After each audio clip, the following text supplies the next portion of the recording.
Bagaimana langkah Anda untuk mencari tahu masalah pada sepeda motor yang mogok tanpa indikasi awal yang jelas? Tanpa indikasi awal yang jelas sepeda motor itu mogok, kita nggak tahu masalahnya apa ya. Utamanya kita cek dulu, pertamanya pasti kita cek uh, sistemnya seperti apa sepeda motor tersebut. Jadi kita cek apakah normal semua atau tidak gitu, mulai dari bahan bakarnya masuk ke ruang bakar atau tidak, adanya kompresi atau tidak, adanya pembakaran atau tidak gitu. Oke. Kalau misalnya di antara tiga itu nggak ada, atau salah satu di antara tiga itu nggak ada, yaitu masalahnya yang kita betulkan sehingga motor itu nanti bisa hidup kembali gitu. Bagaimana sih pengalaman Anda dalam menangani sistem injeksi dibandingkan karburator? Kalau sistem injeksi dan karburator masing-masing punya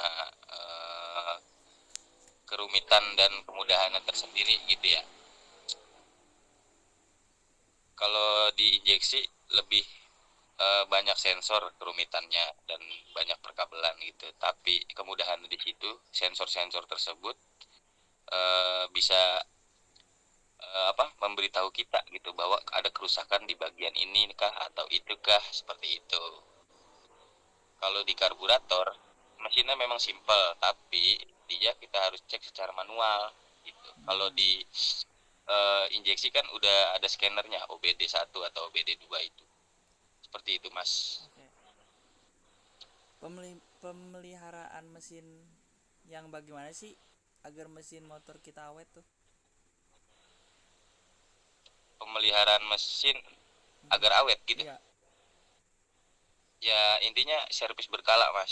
Servis berkala mulai dari eh, olinya dicek, kalau motor itu pakai radiator atau tidak ya dicek kalau pakai radiator, kalau tidak pakai radiator ya mungkin bisa cek yang krusialnya, intinya oli lah paling pertama, transmisi dan lain-lainnya itu. Oke. Intinya servis berkala aja. Ini jika ada beberapa konsumen yang mengantri untuk menservis, nah bagaimana cara menentukan skala prioritas pekerjaannya? Skala prioritas pekerjaan ya berdasarkan kerusakan. Jadi kita diagnosa dulu, kita cek dulu kerusakannya apa, dan nanti kita bisa mengkira-kira nih ini bisa berapa lama gitu kita kerjakan. Ada yang lebih cepat, ada yang lebih lama kan pengerjaannya. Nah kita prioritaskan yang lebih cepat. Tapi berdasarkan antrian juga. Misalkan ketiga, misalkan ada 5 motor servis semua gitu, servis berkala semua ya, kita urutkan dari servis-servis yang pertama, motor kedua, ketiga, dan seterusnya. Tapi ketika ada yang pertama datang itu langsung dibongkar, pengen bongkar mesin gitu ya, kita overhaul atau apalah itu gitu, terus yang kedua dan ketiganya cuma sekedar servis, ya kita tetap mengerjakan yang pertama itu untuk dibongkar mesinnya, tapi yang kedua dan ketiga itu juga nggak nungguin selesai di motor yang pertama dulu gitu. Kalau Oke. nungguin di motor yang pertama itu kan pasti kan lama gitu kan. Benar-benar. Nah jadi tetap kita kerjakan di motor yang kedua dan ketiga gitu. Oke. Nah, kalau tindakan yang Anda ambil jika dalam proses pembongkaran mesin menemukan kerusakan spare part yang lainnya nih yang tidak dilaporkan dari konsumennya nih.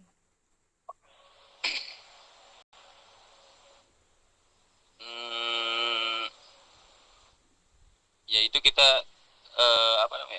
kita lihat secara aktualnya aja. Jadi dia nggak ngelaporin kerusakan ininya gitu ya.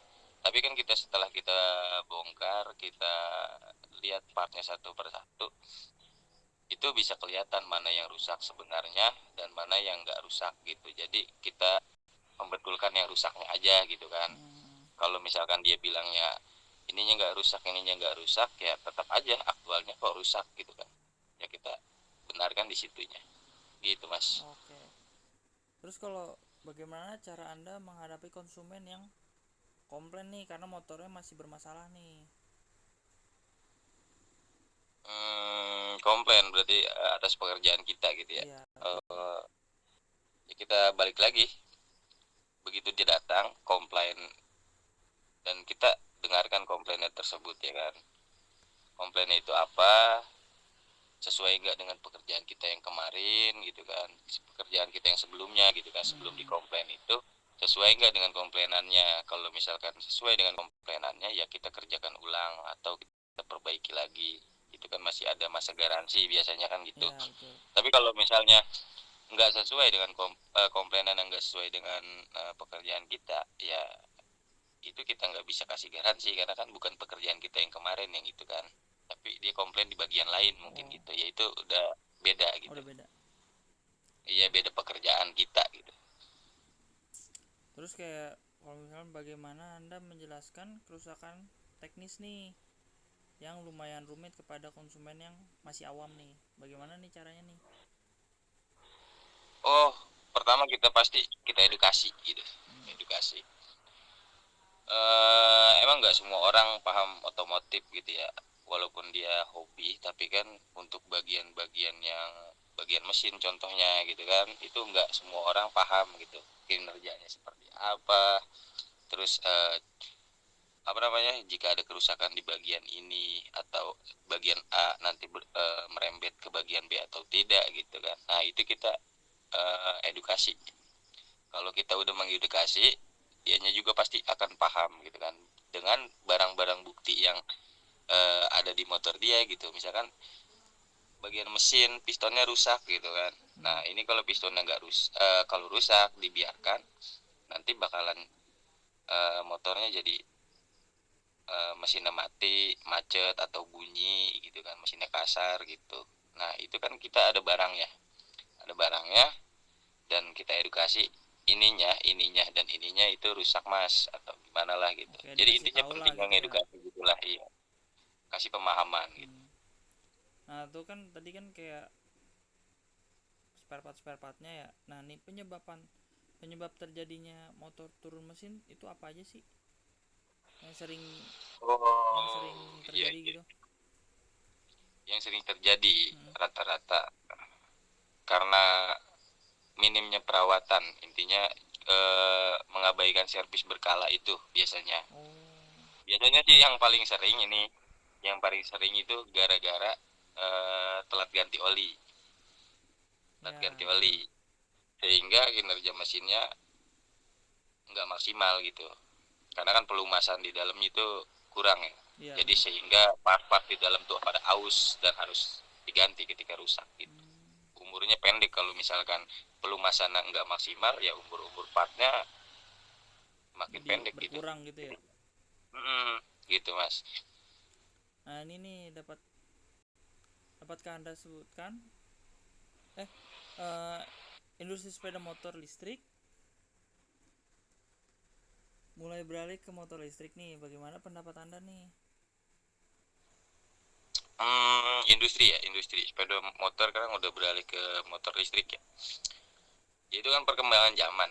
Kita juga nggak bisa menolak perkembangan zaman gitu kan. Kita yang harus mengikuti perkembangan zaman itu gitu kan. Ya, jadi kita harus belajar lagi, belajar untuk bisa menghadapi gitu ya. Ibaratnya ada kerusakan di motor ini yang kita belum paham, ya kita jangan terima dulu, kita pelajari dulu gitu. Benar. Karena kan itu perkembangan zaman, itu nggak bisa bukan suatu gitu ya. Iya, itu bukan suatu apa namanya, itu nggak bisa ditolak, tapi kita harus belajar sehingga kita bisa ke ranah situ gitu. Nih kayak mengapa Anda tertarik untuk bekerja di dunia otomotif sih gitu? Oh, itu berawal dari hobi sih mas. Hobi kita senang ngerjainnya dan kita jadikan pekerjaan gitu. Karena kan kalau kita kerjanya senang juga enak gitu kan. Jadinya benar. Kontribusinya gitu. Tuh apa sih kalau buat lingkungan gitu? Justru kontribusinya lebih banyak memang di orang-orang di lingkungan gitu. Contohnya misalkan susah nyari bengkel terpercaya gitu ya. Mereka gitu. Begitu ada ada kita yang maksudnya orang yang dikenal dekat gitu kan, benar. ya mereka pasti beralih ke kita utamanya gitu kan. Kalau kita kerjakan, mereka kan pasti percaya, oh, orang kenal dekat juga gitu kan.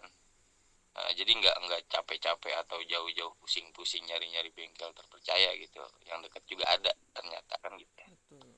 Oke. Dari saya sih sekian, pertanyaannya sudah selesai. Jadi saya akhiri dulu ini program layarnya dulu. Oke mas.